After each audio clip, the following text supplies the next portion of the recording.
So I'm here with Ben Anderson, who's standing for Association President. What do you think Pat's done wrong? Why are you standing? Okay, well, so I've got a lot of respect for Pat personally. I think he's a really great guy. Get on really well with him. I think that where Pat might have fallen short generally over the year is mainly on communication, sort of speaking to students, letting them know what we're doing, what the union's doing, and and that doesn't just include successes, it can include failures, it can include where we've been trying to do things, where we maybe hit a roadblock, and sort of what we're trying to overcome as a union.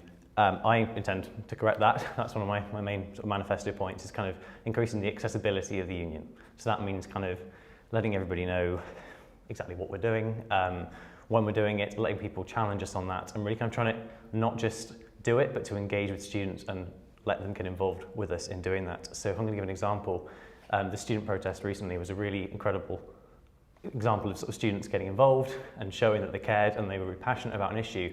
But it also shows that maybe the union hasn't been speaking to them enough because they felt they had to organise themselves and do it without the union's help. And it's really great they're doing that. I don't want to say that they shouldn't be doing that. The union should absolutely be supporting that, but it should also be showing leadership that maybe means that students feel they can come to us first.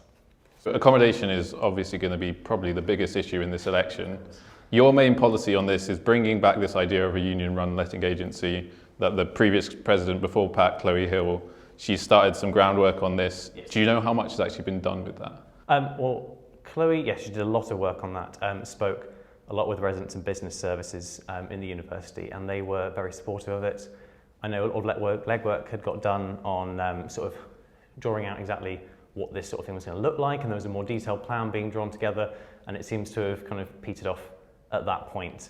I think that what sort of needs to be done is sort of looking at where that sort of fell off, whether it was a communication problem, because I know that the head of RBS, or Resident Business Services, changed over at the same time as Pat took over from Chloe, so it could be something as simple as that, but I think that really needs to be sort of brought back and revived. Do you want to explain how this would work? The student-run letting agency? Yeah. Yeah, okay, so what we're looking at doing is not necessarily trying to compete with other landlords in terms of like getting as many houses as we can and trying to like house every student, and the union can't afford to build new houses for students. So what we're trying to do is trying to get a portfolio of houses together that really show what can be done, what sort of standard we can set. It involves sort of trying to basically raising standards for students and encouraging other landlords to kind of follow suit with us and kind of match that. Because I think at the moment, like with the pricing issue, it does mean that, with pricing and competition, it does mean that students find that they're forced to accept something which might be a mouldy box sort of far out of town, where we need to raise that standard and make landlords aware that is unacceptable. And the union running our agency is one way of challenging that. And do you think you can finish it? Because obviously Chloe didn't finish it during her period. Do you think you can finally put final touches? The fact it was put into our union sort of strategic plan says that it can't be done in 1 year, and that's something which I think we do struggle with as a union as well, is this kind of this idea that things need to get done in a year, or the person following on from you won't really sort of carry it on. We need to work on a legacy program and making sure that things that are going to have a long-term impact or need to be worked on for a number of years are kept sort of stored somewhere up to date, be it online, be it physically as well, so SABs can continue to work year on year with these sorts of projects. I'd like to see a proper sort of announced progress to students though. That would be my answer. But do you think you can actually finish this letting agency? Because it will have been 2 years worth of work. Okay, Pat hasn't worked on it this year, yeah, but there will be 2 years worth of work put into this student-run letting agency. I'd certainly like to see something after 2 years of work, having something out together for students saying this is exactly what we're doing and this is where it's going. I would love to say that it could be happening just after that 2 years. Yeah. You say in your manifesto that you support the private halls that are going up. But do you not think, for example, Ayton House we saw are going to be charging more than £10,000 a year for certain rooms? Okay, so I'll just come in on that one. I'm not against private halls being built, but they do need to be affordable, and that is my problem with Ayton House. So I think they're not inflating the market, but they're taking advantage of the market that is already very inflated, or at least that's how they feel they're doing it. So when I went in, I viewed the accommodation recently, and I was part of the sort of the roundtable discussion in the union. And what really came out of that was when students said, this is too expensive. And when I said it to them, personally myself, I said, this is too expensive. They said, we charge the same as DRA. So they do kind of see themselves as equivalent and kind of within this market and very accessible to students, which is absolutely not the case, and we need to make that very clear. However, we also can't not work with these private halls because we need to make sure as a union that we are engaging with them and making sure that they're providing the services that students require in these sorts of halls. So that can be the wardennial service, and that can be a senior student type service. And I really want to make sure that we're engaging on that level with them and encouraging them and making sure that happens. Do you not think that it kind of just makes the university look as if it's ridiculously expensive? It looks completely unaffordable to someone from maybe a poor background coming in. They look perhaps at the Saints website and they see £10,000 for a hall, and then they start looking at other places and you might be paying £500, £600, and it's just driving the price of the market up. Do you not agree with that? It's not, no, I would say it's not driving up prices more than they're already driven up. There is a perception problem. There's always a perception problem in St Andrews. That comes down to lots of dialogue, making people aware and talking, and the bursary system as well, and how we actually work with that. In terms of the actual halls, though, and that I can't see it causing a problem, provided there are people have already decided to live there. People have already signed contracts to live there. So there are a group of people who can afford to live there, and if it is going to solve their housing problems, then we can't really fight against that. But we need to make sure that any other further building is done in a way that other students can afford, because that is, you're right, that is a massive problem. You talk about this increase in student numbers that's proposed. Yes. You say that you would oppose this completely, but how would the university fill this gap, this £2 million that they've had cut from the budget?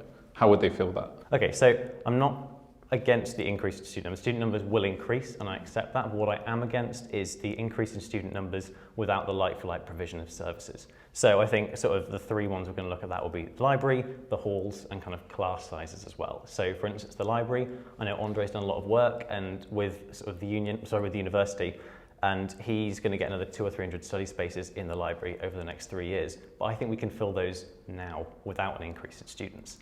So obviously we'll need more study spaces. In terms of halls, we need to make sure that there's enough space to guarantee every first year space in halls, because they're vital to the student experience when they arrive. And in terms of class sizes, for example, in my current honours English class, there are 40 people in the class and 2 tutorials of 20, which is too large already for discussions to kind of easily move between groups of students. So we already have these problems, and I need to hear the university say that they are working to alleviate these problems with an increase in student numbers before I could ever support an increase. Something else in your manifesto is bringing in the living wage for all union staff. Is that affordable? Again, it's all about costing out your manifesto. You've got some great ideas, but are all these things affordable? Well, the actual living wage thing was looked into last year with SRC, and it was passed to board, so people who manage the union, and it was discussed by board, and they said that at the time during the redevelopment when the union was losing money, this was unaffordable, but they did suggest that it should be looked at again once the union redevelopment is finished. That will be ready next year, so I think it's high time that we brought that back onto the agenda and started making sure that what we do is provide that living wage. And what would be the timescale for that? Would it be at the start of the year, every union staff would be on a living wage? Okay, so at the moment, I believe the only people this is actually affecting would be students who are employed by the university, by the union. So it's just our sort of our bar staff and things that's kind of help get some more money towards students so they can live far easier in a town, as we've already discussed, is far too expensive with regards to accommodation, etc. In terms of timescale, I'd like to see it on SRC again, sort of reinforce that we believe this is something that we should be looking at and getting it onto board as soon as possible. So hopefully even after Easter, just getting something through SRC and getting it on the agenda for that full year. And I'd love to see success on that by the end of the year. So something that's made headlines recently is the bursaries. They've cut these from 90 to 35 for returning students. You say you want to streamline the application and change it. Yes. What are you going to do on that? Okay, so I think the main problem at the moment is that you have to apply for halls before you can apply for your bursaries. So most people have already accepted places in halls, and the bursary application opens later on in the year. So we need to look at making sure that when students apply for halls and get around to accepting places, they already know if they have enough money to afford that hall that they're going to live in. The other main problem that we face is that these are done via an application that involves expressing your needs to the university rather than it being means tested. So when you're applying, you can't work out based on your income and your parents' income, exactly how much money you can expect to get back straight away. And we really need to address that, because that's a transparency issue that will put students off from applying. On widening access, you were a member for widening access, and you've got policies, for example, increasing the involvement of subcommittees and producing an alternative prospectus. But really, what's the point in that if at the end of the day, the university isn't affordable for people from a poorer background? They come here and they can't afford to live. They have to live in Dundee or... I think the one main thing I learnt as the member for Widening Access is that it is difficult. It is really difficult. There are so many different departments, groups and bodies out with the university and within the university that are all trying to do work on this. And within that, we also added the union, who are trying to get work done.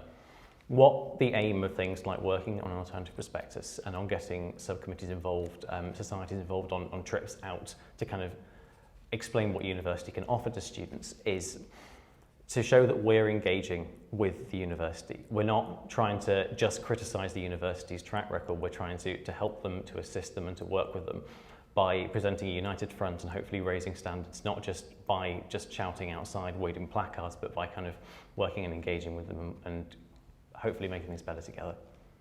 On your experience, you're clearly not as experienced at being president as Pat, who is the current president.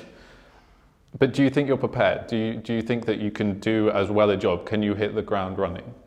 I think with 2 years of experience on SRC as member for first years and member for Widening Access, both of which fall under the President's remit, and then another year on SSC as President of Mermaids, the Performing Arts Fund, which involved sort of a lot of front-facing roles, speaking to people in the university, people in the town, and people just generally involved with the union, or just students looking and coming to shows, etc. I've got kind of good ground experience of working with the peoples that I'd be working with, on the remits that I'd be working with.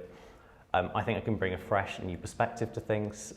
Just having been a student this year, coming straight into it, I'm very keen to start in week 7 as well. The first thing I want to do will be speaking to the rector and working out exactly what we can do together to work on accommodation, particularly looking at the HMO ban and where we can present a united front and hopefully get the university involved in that as well. That involves starting straight away, hitting the ground running. Is something that I did with Mermaids last year. We started in week 7 and we have a longer handover period. Be very keen on getting straight involved with that as well. Cool. Ben Anderson, thank you very much for the Thank you interview. very much Good luck indeed. with campaigning.